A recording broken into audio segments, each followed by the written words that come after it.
उपस्थित national sugar फेडरेशनचे कार्यकारी संचालक नाईक नवरे साहेब आणि दिल्लीतले उपस्थित सर्व पत्रकारांचं मी नॅशनल फेडरेशनच्या वतीनं प्रथमतः मनापासून हार्दिक स्वागत करतो आणि सुरुवातीला दिलगिरी व्यक्त करतो की 2 वाजता ठरली होती आपली प्रेस कॉन्फरन्स, पण थोडा दुसऱ्या मीटिंग्स लागल्यामुळे ती 12 वाजता घ्यावी लागली. आपण आलात, आपलं सर्वांचं स्वागत आहे. आजची पत्रकार परिषद प्रामुख्यानं 10 ऑगस्टला एक राष्ट्रीय सहकारी फेडरेशनचा एक मोठा कार्यक्रम दिल्लीमध्ये होतो आहे आणि त्या कार्यक्रमाची रूपरेषा मला वाटतं आपल्या सर्वांना प्रेस नोटमध्ये आम्ही दिलेली आहे आणि त्याच्यामध्ये प्रामुख्यानं नॅशनल शुगर फेडरेशनच्या इतिहासामध्ये पहिल्यांदाच आपण हा एक नवीन उपक्रम सुरू करतो आहे. कारण फेडरेशनला स्थापना होऊन 61 वर्ष झालेली आहेत आणि आता हे 62वं वर्ष साधारणतः चालू आहे. तर आत्तापर्यंत या फेडरेशनने असा एकत्रित कधी कार्यक्रम घेतला नव्हता. तर कार्यक्रमाचं स्वरूप असं आहे की सकाळी AGM होईल, म्हणजे 10:30 ते 11:15 आणि त्यानंतर टेक्निकल सेमिनार्स आम्ही 2 सेमिनार्स घेतो आहे आम्ही आणि त्यामध्ये hi tech bio intensive sugar cane farming हा एक सेमिनार होणार आहे. तो 11 ते 11:45 असेल आणि दुसरा technical seminar government policies for strengthening of Indian sugar sector, हा पण एक 45 मिनिटाचा सेमिनार आहे. तर याच्यामध्ये कन्सर्न डिपार्टमेंटचे जे प्रिन्सिपल सेक्रेटरीज आहेत त्यांनी याचं मान्य केलेलं आहे आणि गव्हर्नमेंट पॉलिसीज आणि bio intensive sugar cane farming ह्या 2 अत्यंत महत्त्वाच्या विषयावरती डिस्कशन होईल आणि त्यानंतर लंच ब्रेक होईल आणि पुन्हा दुपारी 3 वाजता देशाचे गृहमंत्री आणि सहकारिता मंत्री अमित शहा साहेब हे कार्यक्रमाला प्रमुख पाहुणे म्हणून येणार आहेत आणि त्यांच्याबरोबर साधारणतः शुगर इंडस्ट्री संबंधित असणारे जे मिनिस्टर्स आहेत, पेट्रोलियम मिनिस्ट्री आहे, कॉमर्स मिनिस्ट्री आहे, food and public distribution ministry आहे आणि ॲग्रिकल्चर. तर आम्ही ह्या डिपार्टमेंटच्या मिनिस्टर्सला पण आम्ही इन्व्हाइट केलेलं आहे.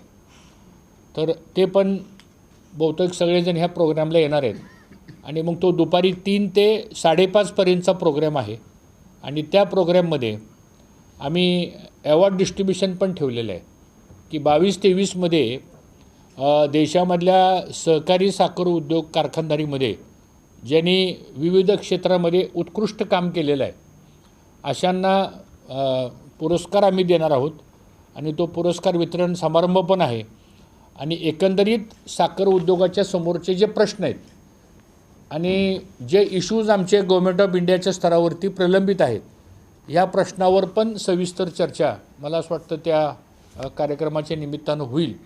साधारणतः त्या कार्यक्रमाचा जो व्हेन्यू आहे तो doctor Babasaheb Ambedkar international convention centre आहे जनपदचं, ते आम्ही मान्य केलेलं आहे आणि साधारणतः 700 लोकांची कॅपॅसिटी आहे आणि पूर्ण दिवस हा कार्यक्रम आहे. तर आपण सर्वांनी त्या कार्यक्रमाला पण यावं हे पण निमंत्रण आहे आणि त्याचबरोबर आपल्या माध्यमातून महाराष्ट्रातल्या देशातल्या सर्व साखर उद्योगांच्या संदर्भामध्ये मला असं वाटतं याची आपल्यामार्फत माहिती व्हावी म्हणून आजची ही पत्रकार परिषद आपण घेतलेली आहे. त्यामध्ये 2 गोष्टी आहेत आपल्याला ह्याच्यापेक्षा ॲडिशनल मला आपल्याला सांगायचे आहेत की अमित शहा साहेबांचं पूर्ण सहकार्य आम्हाला साखर उद्योगाच्या दृष्टीनं खूप मिळतं आहे. बरेच प्रलंबित इश्यूजसुद्धा आम्ही नॅशनल फेडरेशनच्या माध्यमातून, कारण फेब्रुवारी महिन्यामध्ये मी या राष्ट्रीय सहकारी संघाचा अध्यक्ष झाल्यापासून आत्तापर्यंत 3 ते 4 वेळा आमच्या आणि त्यांच्या बैठका झाल्या. फक्त नॅशनल फेडरेशनच नाही पण इतर असोसिएशनलासुद्धा आम्ही घेऊन बरोबर जातो आणि आज मला सांगायला अभिमान वाटतो की गव्हर्नमेंट ऑफ इंडियाच्या लेवलला साखर उद्योगाच्या संदर्भातला एक रिलायबल सोर्स ऑफ इन्फॉर्मेशन किंवा सरकारला जी माहिती अभिप्रेत आहे साखर उद्योगाच्या दृष्टीनं, ती संपूर्ण माहितीवारी आकडेवारीसहित ग्राउंड लेवलची ही नॅशनल शुगर फेडरेशनमार्फतच आम्ही त्यांना पुरवतो. आणि त्याचा फायदा एक असा व्हायला लागला की करेक्ट पॉलिसीज करायला आणि कुठलेही निर्णय करताना त्याचे फिगर्समध्ये अप्स अँड डाऊन्स होता कामा नाहीत. तर ह्याचा एक खूप चांगला फायदा आता आपल्याला या माध्यमातून व्हायला लागलेला आहे. त्याचबरोबर आम्ही हा जो काही राष्ट्रीय सहकारी साखर संघ जो आहे, मी मगाशी उल्लेख केल्याप्रमाणे आमचे जवळजवळ 260पेक्षा अधिक मेंबर्स आहेत आमचे देशामधले साखर उद्योगामधले, म्हणजे सहकारातले. आणि त्यांच्यामार्फत आम्ही जे काय आज ह्या देशामध्ये जी काय इंडस्ट्रियल ग्रोथ झालेली आहे, मी दाव्यानं सांगेल की सोशल इकॉनॉमिकली डेव्हलपमेंट ही फक्त आणि फक्त शुगर इंडस्ट्रीच्या माध्यमातून झालेली आहे. आणि जवळपास 1/3 ऑफ द आपल्या देशाचा औद्योगिक ग्रोथ रेट जर बघितला तर हा 1/3 ग्रोथ रेट हा शुगर इंडस्ट्रीमध्ये आहे. आणि म्हणून एक काळ असा होता की ती शुगर इंडस्ट्री म्हणायचो आपण, पण आता ती एनर्जी इंडस्ट्री म्हणण्याची वेळ आलेली आहे. कारण इथेनॉलमध्ये आपण आहोत, बायो CNGमध्ये आपण आहोत, कंपोस्टिंगमध्ये आपण आहोत, रॉ शुगरमध्ये आपण आहोत, एक्सपोर्ट इम्पोर्ट हा मोठ्या प्रमाणामध्ये आपण ह्या सगळ्या गोष्टी आपण करतो, को जनरेशनमध्ये आपण आहोत. आणि साखर कारखानदारीमध्ये कुठलाही वेस्ट जात नाही आता. म्हणजे अगदी मळी असेल, बगॅस असेल, प्रेसमड असेल किंवा कंपोस्ट असेल, तर ह्या सगळ्या माध्यमातून आपण व्हॅल्यू ॲडिशन करायला लागलेलो आहे.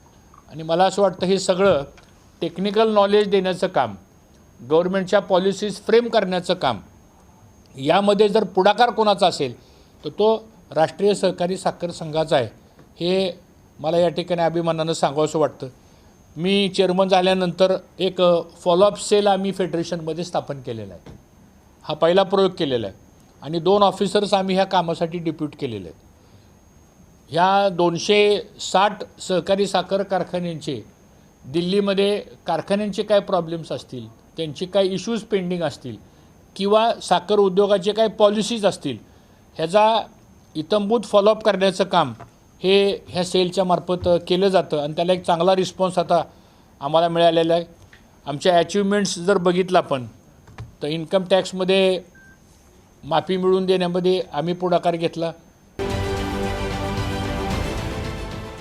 देश विदेशातील प्रत्येक घडामोडींचे लाईव्ह अपडेट मिळवण्यासाठी आता साम टीव्हीच्या सर्व सोशल मीडिया प्लॅटफॉर्मला लाईक, फॉलो आणि सबस्क्राईब करा. तसंच सर्व नोटिफिकेशनसाठी बेल आयकॉन प्रेस करायला विसरू नका.